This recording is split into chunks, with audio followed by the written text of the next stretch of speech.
میں خود بھی شہریار کی طرف سے کسی ایسی فرمائش کی توقع نہیں کر رہا تھا۔ اس نے دھیرے سے سرگوشی نما آواز میں مجھے کہا، اب جائیے گا نہیں، مجھے آپ کو بتانا ہے، بہت ضروری۔ مگر تب تک نواب تیمور ہمارے قریب آ چکا تھا۔ میں نے ان کے بیٹے سے کہا، یہ تہذیب کے خلاف ہے، میں کمال صاحب کا مہمان ہوں اور مجھے یقیناً اور بھی مصروفیات درپیش ہوں گی۔ شہریار نے مایوسی سے میری طرف دیکھا۔ میں نے اسے تسلی دی، میں ابھی یہی ہوں کچھ روز، اور تم سے پھر ملاقات ہوگی۔ شہریار اپنے باپ کے ساتھ ہمیں کار پورچ میں چھوڑنے آیا، مجھ سے دوبارہ آنے کا وعدہ لے کر واپس لوٹ گیا۔ نواب تیمور کے چہرے پر ابھی تک حیرت کے آثار نمایاں تھے۔ اتنے سالوں میں پہلی مرتبہ شہریار نے خود کسی کو گھر آنے کی دعوت دی ہے۔ دعوت دینا تو دور، وہ تو اب کسی سے بات بھی نہیں کرتا۔ لگتا ہے جو دم آپ نے اس پر ہمارے سامنے نہیں کیا، وہی دعا آپ نے تنہا کمرے میں اس کے سر پر ہاتھ رکھ کر دی ہے۔ اب آپ کو دوبارہ آنا ہوگا یہاں۔ میں نے سالوں بعد اپنے بیٹے کے چہرے پر مسکراہٹ اور اطمینان دیکھا ہے۔ اس کی ماں تو خوشی سے نہال ہو جائے گی یہ دیکھ کر۔ میں نے نواب سے وعدہ کیا کہ میں دوبارہ ضرور آؤں گا۔ اسے کیا خبر تھی کہ میں مہرو کے ملنے تک 1000 بار اس گھر کے چکر کاٹ سکتا ہوں۔ ہمیں واپس بھی اسی گاڑی نے ہی گھر پہنچایا جس میں ہم گئے تھے۔ کمال صاحب راستے میں تو ڈرائیور اور محافظوں کی وجہ سے چپ رہے، مگر گھر میں داخل ہوتے ہی انہوں نے میرا ہاتھ پکڑ کر اپنے سامنے بٹھایا۔ یہ کیا ماجرا ہے عبداللہ میاں، کہ پتھر بھی تمہارے سامنے بول پڑتے ہیں؟ ایسا کیا جادو کر دیا تم نے اس نواب زادے پر کہ چند لمحوں کی ملاقات میں ہی وہ تمہیں اپنی جاگیر پر ٹھہرانے کے لیے مچل پڑا؟ اگر تہذیب کا تقاضا نہ ہوتا تو نواب صاحب تمہیں واپس کبھی نہ آنے دیتے۔ میں نے ان کے اندر امڑتا ہوا طوفان محسوس کر لیا تھا۔ انہیں برسوں بعد امید کی کوئی کرن دکھائی دے گئی ہے۔ میں نے کوئی منتر، کوئی جادو نہیں پڑھا شہریار پر کمال صاحب، بس اس کے دل کی کچھ باتیں اپنے دل کے ساتھ بانٹی ہیں۔ انسان کو اس دنیا میں سب سے زیادہ ضرورت اس کے اندر پھیلے گھٹن اور غبار کو باتوں کی صورت میں سننے والے ایک اچھے سامع کی ہوتی ہے۔ میں بس کچھ دیر کے لیے وہی سامع بن گیا تھا اور کچھ نہیں کیا میں نے۔ کمال صاحب کو جیسے یقین نہیں آیا تھا، جانے یہ کیسا سماعت کا ہنر ہے جو اس کے ماں باپ اور آس پاس کے لوگوں کے پاس نہیں ہے۔ بہرحال تم کہتے ہو تو مان لیتا ہوں، میں چپ رہا۔ میں انہیں کیا بتاتا کہ یہ ہنر میں نے سلطان بابا کے ساتھ میلوں سفر کے دوران بہت سیکھا تھا۔ وہ کہا کرتے تھے کہ ہر انسان کی اپنی ایک کنجی ہوتی ہے جس سے وہ جلد یا بدیر کھل جاتا ہے۔ ہمارا کمال یہ ہے کہ ہم بہت سی کنجیوں کے گچھے میں سے وہ چابی ڈھونڈ نکالیں جس سے اس انسان کے دل پر لگا تالا کھلتا ہے، اور بات دل کی عموماً وہی ماسٹر کی ہوتی ہے۔ میں نے بھی صرف شہریار کی من پسند بات کی تو، مگر میں نہیں جانتا تھا کہ اس نواب زادے پر ان باتوں کا اتنا گہرا اثر ہوگا کہ اگلی شام ہی محل سے میرے لیے دوبارہ بلاوا آ جائے گا۔ میں اپنے کمرے میں بیٹھا بخت خان کے بارے میں سوچ سوچ کر پریشان ہو رہا تھا۔ وہ اب تک نواب پور کیوں نہیں پہنچا؟ خدا نخواستہ کسی مشکل میں گرفتار نہ ہو گیا ہو۔ اچانک میرے دروازے پر دستک ہوئی اور کمال صاحب ہڑبڑائے ہوئے اندر آئے۔ لگتا ہے آپ مجھے ان حیرتوں کی عادت ڈال لینی چاہیے عبداللہ میاں۔ وہ محل سے تمہیں لینے کے لیے گاڑی آئی ہے۔ تمہیں نواب زادہ شہریار نے شام کی چائے کی دعوت بھیجی ہے، اور اس بار میں بھی مدعو نہیں ہوں۔ کمال صاحب کی معصومانہ شکایت سن کر میرے ہونٹوں پر مسکراہٹ در آئی۔ اچھا، تو پھر آپ انہیں جا کر صاف منع کر دیں کہ میں اپنے میزبان کی اجازت اور انہیں ساتھ لیے بنا کہیں نہیں جاتا۔ میرا قطعی فیصلہ سن کر کمال صاحب بھی ہنس پڑے۔ ارے نہیں، میں تو یوں ہی دل لگی کی خاطر شکایت کر دی۔ دراصل میں خود یہ فیصلہ کیے بیٹھا تھا کہ ابھی اگلی بار اگر مجھے وہاں بلاوا آیا بھی تو میں کسی بہانے سے انکار کر دوں گا، کیونکہ میری موجودگی میں وہ لوگ تم سے کوئی کھل کر بات نہیں کر پائیں گے۔ اس لیے تمہارا تنہا جانا ہی بہتر ہے۔ کمال صاحب اتنے وضع انسان تھے کہ انہوں نے آج تک کبھی مجھے یہ کریدنے کی کوشش نہیں کی تھی کہ آخر میرا نواب تیمور کے ساتھ ایسا کیا واسطہ ہے جس کے لیے میں یہ سارے پاپڑ بیل رہا ہوں۔ وہ جانتے تھے کہ وقت آنے پر میں انہیں سب خود بتا دوں گا۔ جب میں نواب کے محل میں داخل ہوا تو دور میناروں کے پیچھے کہیں دھوپ ڈھل رہی تھی۔ اس بار مجھے پورچ کے بجائے محل کے عقبی حصے میں اتارا گیا، جہاں ایک وسیع و عریض پھولوں والے لان میں شہریار اپنے کینوس سجائے بیٹھا میرا انتظار کر رہا تھا۔ نواب تیمور مجھے کہیں دکھائی نہیں دیے۔ شہریار کا چہرہ مجھے دیکھ کر کھل گیا۔ وہ جلدی سے میری طرف بڑھا اور سلام دعا کے بعد بولا، امی جان مجھ سے بہت ناراض ہو رہی تھی کہ مجھے خود آپ کو لینے جانا چاہیے تھا، مگر میں نے آپ کے آنے سے پہلے ہی اپنی ایک پینٹنگ مکمل کر کے آپ کو دکھانا چاہتا تھا۔ کل رات سے بس اسی کے آخری ٹچ دے رہا ہوں۔ امید ہے آپ کو میرا اس طرح اچانک بلانا برا نہیں لگا ہوگا۔ میں نے اسے تسلی دی کہ ایسی کوئی بات نہیں ہے، ہم فقیروں کو ایسے شاہانہ بلاووں اور استقبال کی عادت نہیں ہوتی۔ شہریار نے مجھے اپنی نئی پینٹنگ دکھائی۔ یہ اس کے اپنے محل کے کسی جھروکے یا بالکونی کی تصویر تھی، جس میں ایک خوبصورت مگر اداس لمبے سیاہ بالوں والی لڑکی دور سبزاروں میں کی طرف دیکھتے ہوئے کسی کا انتظار کر رہی ہے۔ تصویر کی جزیات اس قدر مکمل تھیں کہ میں خود چند لمحوں کے لیے اس ڈھلتی شام، سرکتی دھوپ، جھروکا اور وہاں ایستن لڑکی کے انتظار میں کھو سا گیا۔ بہت خوب، تم نے اس لڑکی کے انتظار کی شدت اور اداسی پل بھر میں مجھے محسوس کروا دی ہے، لیکن شاید یہ تو تمہارے ہی محل کی کوئی کھڑکی یا چلمن ہے۔ شہریار نے خوش ہو کر میری طرف دیکھا۔ میں جانتا تھا کہ صرف آپ ہی ہیں جو اس تصویر میں چھپے کرب کو محسوس کر پائیں گے۔ ہاں، یہ اسی محل کے ایک کمرے کی کھڑکی ہے جو یہیں پچھلی طرف اس باغ میں کھلتی ہے۔ وہ دیکھیں، وہ رہی۔ شہریار نے ایک جانب اشارہ کیا۔ میں نے اوپر دیکھا۔ اس لمحے مجھے یوں محسوس ہوا کہ کوئی نسوانی ہیولا ایک جھٹکے سے اس کھڑکی کے پردے کے پیچھے سے عجلت سے دور ہٹ گیا ہو۔ میں نے شہریار کی طرف دیکھا۔ اور یہ لڑکی کون ہے؟ کیا اس گھر میں رہتی ہے؟ یہ بھی۔ شہریار نے ایک گہرا سانس لیا۔ ہاں، کبھی رہتی تھی، شاید 1.5 صدی قبل، مگر مجھے اب بھی دکھائی دیتی ہے۔ اندھیرا ہوتے ہی اس گھر کے پرانے مکین اپنے گمشدہ کمروں سے نکل آتے ہیں، آپس میں باتیں کرتے ہیں، اپنے معاملات نپٹاتے ہیں اور پھر صبح سے پہلے واپس پلٹ جاتے ہیں۔ آپ کو شاید میری باتوں پر یقین نہ آئے۔ کوئی بھی یقین نہیں کرتا مجھ پر۔ مجھے نیم پاگل سمجھتے ہیں یہ لوگ۔ آپ سے بھی میرا یہی تعارف کروایا ہوگا یہاں بلانے سے پہلے، لیکن میں سچ کہہ رہا ہوں، میں یہ سب دیکھتا ہوں اور محسوس کرتا ہوں۔ اب آپ کی مرضی ہے کہ آپ دوسرے لوگوں کی طرح میری باتوں کو وہم اور پاگل پن سمجھ کر میرے علاج کی فکر میں پڑتے ہیں یا پھر۔ اتنے میں نوکروں نے چائے کے لیے پوچھا۔ شہریار کا تسلسل ٹوٹ گیا۔ میں نے اسے یہیں باہر چائے لگوانے کا کہا۔ میں نہیں چاہتا تھا کہ ہم اس جگہ سے منتقل ہو کر کسی اور جگہ جا کر بیٹھیں۔ کبھی کبھی جگہ کی منتقلی بھی ہمارے خیالات کی روح کو منتشر کر دیتی ہے، ہمارا رویہ بدل جاتا ہے، ہم وہ انسان ہی نہیں رہتے جو کچھ دیر قبل کسی اور جگہ تھے۔ ماحول انسان کی شخصیت کو بری طرح متاثر کرتا ہے۔ میں نے شہریار کو بات جاری رکھنے کا کہا۔ بس میں اتنا ہی کہنا چاہتا ہوں کہ اگر آپ کو بھی مجھ پر کوئی دم درود پڑھنے کے لیے بلایا گیا ہے تو میرے ماں باپ کو مایوس نہ کیجیے گا۔ انہیں جاتے جاتے تسلی ضرور دیجیے گا کہ میں جلد ٹھیک ہو جاؤں گا۔ وہ دونوں میری وجہ سے بہت پریشان رہتے ہیں اور میں انہیں مزید پریشان نہیں کرنا چاہتا۔ بہت محبت کرتا ہوں ان سے، اور اگر واقعی مجھے وہم کی یا خواب دیکھنے کی کوئی بیماری ہے تو میرے لیے دعا ضرور کیجیے گا کہ میں جلد ٹھیک ہو جاؤں۔ شہریار نے بات ختم کی تو ہم دونوں کے پیالوں میں پڑی چائے ٹھنڈی ہو چکی تھی۔ آج نواب صاحب گھر پر نہیں تھے اور شہریار نے کسی نوکر کو بھی ہماری تنہائی میں مخل ہونے سے سختی سے منع فرمایا تھا، اس لیے وہاں ہمیں تازہ چائے پیش کرنے والا بھی کوئی نہیں تھا۔ شہریار اپنی بات ختم کر کے یوں خاموش بیٹھا تھا جیسے کوئی مجرم اپنے جرم کا اقرار کرنے کے بعد اپنی سزا سننے کے لیے انتظار میں بیٹھا ہو۔ وہ اپنی دیوانگی کا اظہار کر چکا تھا اور اب مجھ سے کسی نصیحت، دعا یا تأسف نما حیرت کی توقع کر رہا تھا، مگر میں نے صرف اس سے ایک سوال پوچھا۔ اس لڑکی کا نام کیا ہے؟ شہریار حیرت سے اچھل پڑا۔ جی، نام؟ ہاں بھائی، جو تمہیں روز دکھائی دیتی ہے، تمہارے کمرے کی بالکنی میں کھڑی رہتی ہے، اس کا کوئی نام بھی تو ہوگا نا؟ کسی نے اسے پکارا ہوگا کبھی؟ جی جی، بالکل پکارا ہے، شہریار نے بے یقینی سے میری طرف دیکھتے ہوئے بولا۔ یملا دیوی نام ہے اس کا، وہ ہندو خاندان سے ہے۔ اس کا منگیتر اشوک برٹش آرمی میں بھرتی ہو کر اپنی کسی پوسٹنگ پر گیا ہوا ہے، مگر کافی عرصے سے اس کی کوئی خبر نہیں آئی، اس لیے یملا اپنے کمرے کے جھروکے میں کھڑی اس کی راہ تکتی رہتی ہے۔ شہریار نے بات ختم کر کے میری طرف چور نظروں سے یوں دیکھا جیسے اسے اب ایک بے ساختہ کہکا سننے کی امید ہو۔ لوگ ایسی باتیں سن کر عموماً زوردار کہکا ہی تو لگاتے ہیں۔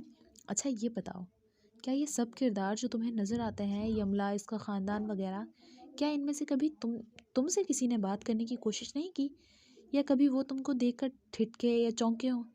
نہیں، وہ مجھ سے بالکل لا تعلق رکھتے ہیں، جیسے میں وہاں ہوں ہی نہیں یا میرا کوئی وجود ہی نہیں ہے۔ میں شہریار کی بات سن کر کچھ دیر کے لیے خاموش ہو گیا۔ اس نے بے چینی سے پہلو بدلا۔ کیا سوچ رہے ہیں آپ؟ کیا واقعی میرا ذہنی توازن خراب ہو رہا ہے یا مجھ پر کسی آسیب کا سایہ ہو گیا ہے؟ میں نے غور سے شہریار کی طرف دیکھا۔ نہیں، ایسا کچھ نہیں ہے۔ میں مانتا ہوں کہ تمہیں یہ سب کچھ دکھائی دیتا ہے۔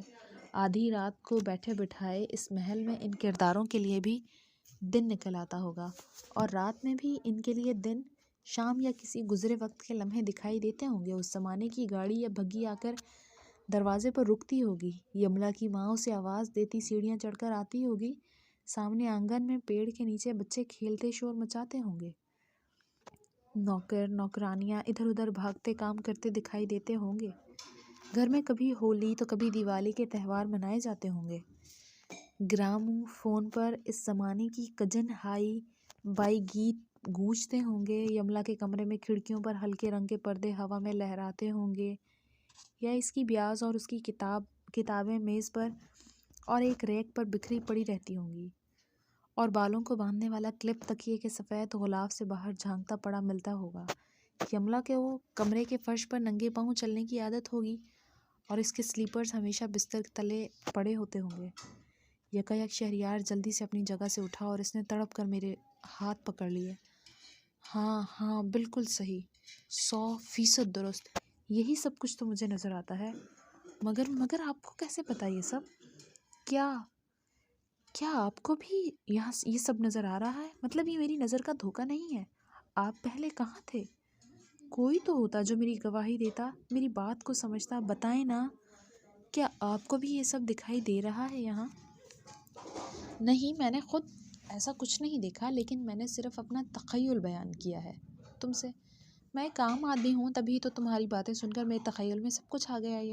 تو تم تو پھر ایک آرٹسٹ ہو، تو تمہاری سوچوں کے تخیل کی پرواز کتنی اونچی ہوگی۔ شہریار نے مایوسی سے میری طرف دیکھا۔ تو کیا یہ سب میرا تخیل ہے؟ یہ کردار میرے اپنے ذہن کے گھڑے ہوئے ہیں؟ نہیں، میں نے یہ نہیں کہا۔ اور ایک بات اور، جو ہمارے تخیل میں آتا ہے وہ کہیں نہ کہیں ضرور موجود ہوتا ہے، جس کا کوئی وجود نہیں، اس کا تخیل بھی نہیں۔ لیکن اتنا مکمل اور جڑا ہوا تخیل کیسے؟ شہریار ابھی تک الجھا ہوا تھا۔ میں نے اسے مثال دی۔ دیکھو، کچھ سال پہلے امریکہ کے خلائی تحقیق کے ادارے ناسا نے اپنی خلا کی تحقیق کے دوران چند انجانی آوازوں کی لہر کو پکڑ کر ریکارڈ کر لی۔ ان آوازوں کی حقیقت جاننے کے لیے ماہر لسانیات کی ایک بڑی اور پوری ٹیم بٹھا دی گئی، جس نے مہینوں کی محنت اور تحقیق کے بعد اتنا راز پا لیا کہ قدیم عبرانی زبان کی بولی کی آوازیں ہیں۔ مگر عبرانی زبان کے ماہرین نے مزید تحقیق کی تو پتہ چلا یہ عبرانی بولی اب تقریباً متروک ہو چکی ہے، لہٰذا اسے ڈی کوڈ کرنے کے لیے ساری دنیا سے عبرانی زبان کے محقق جمع کیے گئے، جنہوں نے دن رات کی کڑی جستجو اور ریسرچ کے بعد آخرکار وہ زبان سمجھ کر یہ اعلان کیا کہ یہ چند لوگوں کی آواز ہے جو آپس میں کئی جانور کے مر کر زندہ ہونے کے بارے میں بات کر رہے ہیں۔ اور پھر مہینوں بعد جا کر عقد یہ کھلا کہ غالباً یہ آوازیں ہزاروں سال پہلے حضرت موسیٰ کے دور کی آوازیں ہیں، جو کسی نبی کے معجزے کے بارے میں ہونے والی بات چیت پر مبنی ہے۔ اس تحقیق سے یہ بات تو صاف ظاہر ہو گئی کہ آواز کی لہریں خلا میں ہمیشہ کے لیے تیرتی رہتی ہیں۔ سائنس کہتی ہے کہ تحقیق سے یہ بات تو ظاہر ہو گئی کہ آواز کی لہریں سائنس کہتی ہے کہ انرجی یا توانائی کبھی ختم نہیں ہوتی، اپنی اقسام بدل لیتی ہے۔ آواز کی لہر بھی ایک انرجی کی قسم ہے نا، جو کبھی فنا نہیں ہوتی۔ تو سوچنے والی بات یہ ہے کہ جس طرح آواز کی لہریں خلا کے دوش پر تیرتی رہتی ہیں، اسی طرح تصویر کی لہر بھی تو زندہ رہتی ہوگی۔ ہمارے چلنے پھرنے کی یہ متحرک تصویریں لمحہ بھر گزر جانے کے بعد بھی قدرت کے کسی نہ کسی کینوس یا کیمرے کی فلم پر قید ہوتی ہوں گی۔ اب تو انسانی ویڈیو ٹیکنالوجی نے بہت سی گرہیں کھول دی ہیں۔ آپ جب کیمرے کی فلم میں قید چاہیں تصویر کو آگے یا پیچھے ریوائنڈ یا فارورڈ کر کے دیکھ سکتے ہیں۔ لائیو یا اسی لمحے کی تصویر بھی نشر ہوتی ہے، اور ہم چاہیں ہم سے ہزاروں لاکھوں میل دور بیٹھے لوگ ہمیں اسی منظر میں جیتے جاگتے دکھائی دیتے ہیں۔ تو بس یہ سمجھ لو کہ جو گزر چکا ہے اس کی بھی پوری فلم بنی ہوئی پڑی ہے، لیکن ہمارے پاس ابھی وہ ناسا کی آواز پڑھنے والی مشین جیسی ٹائم مشین نہیں ہے جو ان گزرے لمحوں کی فلم ہمیں دکھا سکے۔ مگر انسانی ذہن قدرت کی بہت بڑی ایجاد کردہ ٹائم مشین ہے۔ وہ بنا کسی بیرونی ایجاد کی مدد سے ہمیں ان ماضی کے لمحوں کی سیر کرا سکتا ہے۔ اس سے بھی بڑھ کر کے ایک جدید فلسفہ یہ بھی بیان کرتا ہے کہ انسانی تاریخ سے پہلے یعنی ازل سے ابد تک پوری فلم قدرت نے بنا رکھی ہے اور ہم صرف اس وقت کی سرنگ سے گزر رہے ہیں، اپنے اپنے کردار نبھا رہے ہیں۔ اسی لیے کبھی کبھی کچھ لوگوں کو آنے والے واقعات یا وقت کے لمحے کی جھلکیاں کسی خواب یا کھلی آنکھوں سے بھی دکھائی دے جاتی ہیں۔ یہ قدرت خدا کا بنایا ہوا ایک بہت بڑا کارخانہ ہے جس کی تحقیق اور کھوج کرنے کی ہمیں نہ صرف بار بار تلقین کی گئی ہے بلکہ حکم بھی دیا گیا ہے۔ مگر افسوس ہم خواب غفلت میں گھرے تمام عمر دنیاوی جھمیلوں اور روٹی کپڑا مکان کی جستجو میں ضائع کر دیتے ہیں۔ ہو سکتا ہے جو تمہیں نظر آتا ہے وہ اس حویلی کا کوئی ماضی کا لمحہ ہو، چند تصویریں فریم ہوں جو تمہارا ذہن پکڑ رہا ہے، مگر ہم سب اس سے قاصر ہیں۔ بس اتنی سی بات ہے، لہٰذا خود کو الجھانے کی کوشش مت کرو۔ شہریار دم بخود سا بیٹھا میری ساری باتیں سنتا رہا۔ رات بیت رہی تھی، نوکر نے آ کر ہمیں اطلاع دی کہ نواب صاحب واپس تشریف لا چکے ہیں اور کھانے کا وقت بھی گزر رہا ہے۔ میں نے شہریار سے اجازت چاہی مگر وہ نہ مانا۔ نواب صاحب کھانے کی میز پر ہمارا انتظار کر رہے تھے۔ لگتا ہے آج نواب شہریار نے آپ کو بہت مصروف رکھا ہے۔ سنا ہے کہ گزشتہ 4 گھنٹے سے آپ دونوں پچھلے لان میں بیٹھے باتیں کر رہے تھے۔ بھائی ہم سے تو شہریار نے پورے سال میں شاید چند منٹ ہی بات کی ہوگی۔ اتنے میں ایک خادمہ سر جھکائے ہوئے ڈائننگ ہال میں داخل ہوئی۔ حضور نواب بیگم نے آنے کی اجازت چاہی ہے۔ نواب جلدی سے کہا، ہاں ہاں بھائی کیوں نہیں، ہم انہی کا انتظار کر رہے ہیں کھانے پر، ان سے کہو آ کر مہمان سے بھی مل لیں۔ کچھ ہی دیر میں نواب کی بیگم ہال میں داخل ہوئیں، ایک پروقار، حسین اور مہذب خاتون۔ شہریار نے جلدی سے اٹھ کر ماں کے لیے کرسی کھسکائی اور سلام کرتے ہوئے بیٹھ گئیں۔ معذرت چاہتی ہوں آج شہریار نے آپ کا سارا وقت لے لیا، مگر آپ اطمینان رکھیں، آپ کے میزبان کو اطلاع کر دی ہے کہ دیر ہونے کی صورت میں آپ شب یہیں بسر کریں گے۔ سچ پوچھیں تو ہم سب کی یہی خواہش تھی کہ آپ کی مزید خدمت کا موقع ملے۔ شہریار ماں کی بات سن کر خوش ہو گیا۔ آپ رک رہے ہیں نا؟ میں وعدہ کرتا ہوں کہ رات زیادہ دیر آپ کے کان نہیں کھاؤں گا۔ شہریار کے ماں باپ نے اپنے بیٹے کو یوں ہنستے مسکراتے دیکھ کر خوشی سے نہال ہو گئے۔ کھانے کے بعد شہریار کچھ دیر کے لیے اپنے کمرے میں چلا گیا۔ نواب اور بیگم بیٹھے رہے۔ خاتون نے شکریہ ادا کرنا چاہا مگر ان کی آواز لرز گئی۔ میرا بیٹا آپ کے آنے سے ایک بار پھر جی اٹھا ہے۔ آپ نہیں جانتے ہم نے کتنی بڑی خوشی دی ہے آپ نے ہمیں۔ خدا کرے کہ اس کے ہونٹوں پر یہ مسکراہٹ اب کبھی واپس نہ ہٹنے پائے۔ نواب تیمور نے مجھ سے پوچھا، لیکن ہوا اسے کیا ہے؟ آپ کس نتیجے پر پہنچے ہیں؟ ہمارا بیٹا ٹھیک تو ہو جائے گا نا؟ آپ کے بیٹے کو کچھ بھی نہیں ہوا، کوئی ذہنی عارضہ یا نفسیاتی مرض لاحق نہیں ہے اسے، بلکہ میں تو کہوں گا کہ شہریار عام لڑکوں کے مقابلے میں کچھ خاص ہے۔ شاید اسے قدرت کی طرف سے کچھ عطا ہے، اور اس جیسے ایسے کئی ہزار فرزانے ہیں جنہیں شاید دنیا آج بھی دیوانہ سمجھ کر پتھر مارتی ہوگی۔ یہاں اپنی اپنی عقل کے لحاظ سے اور حساب سے فیصلہ کرنے کا رواج ہے۔ نواب نے حیرت سے میری طرف دیکھا۔ میں کچھ سمجھا نہیں۔ میں آپ کو تفصیل میں سب بتا دوں گا، آپ فی الحال ایک کام کریں، تقسیم ہند سے بھی بہت قبل کی تاریخیں نکلوائیں اور کسی طرح اپنے اس محل کی، یہاں آپ کے آباء و اجداد سے قبل کوئی ہندو خاندان رہتا تھا، شاید ہو سکے تو اس خاندان کی ساری تفصیلات معلوم کروائیں، اور یہ کام جتنا جلدی ہو اتنا بہتر ہے۔ نواب نے رات ڈھلنے کی وجہ سے زیادہ بحث نہیں کی اور مجھے شب بسری کے لیے خوابگاہ میں پہنچا دیا گیا، مگر میں وہ رات سو کر ضائع نہیں کرنے والا تھا۔ میں نے پہلے ہی طے کر رکھا تھا کہ آدھی رات سب کے سو جانے کے بعد مہرو کی تلاش میں محل کو چھانوں گا۔ گھڑی نے رات کے 3 بجائے تو میں آہستہ سے دروازہ کھول کر راہداری میں نکل آیا۔ یہ مہمان خانے کا خاص حصہ تھا اور راہداری میں کمروں کی ایک طویل قطار تھی، مگر زیادہ تر کمرے بند تھے۔ میں ایک ایک کمرے کے دروازے کو چیک کرتے ہوئے آگے بڑھتا رہا۔ تبھی مجھے ایک کمرے میں اور کوئی غیر معمولی سی آہٹ محسوس ہوئی، شاید کوئی اندر موجود تھا۔ میں نے بے چینی سے دروازے کا ہینڈل گھمایا، دروازہ کھلا ہوا تھا۔ میری سانسیں رکنے لگیں۔ میں دروازہ دھکیل کر اندر داخل ہو گیا۔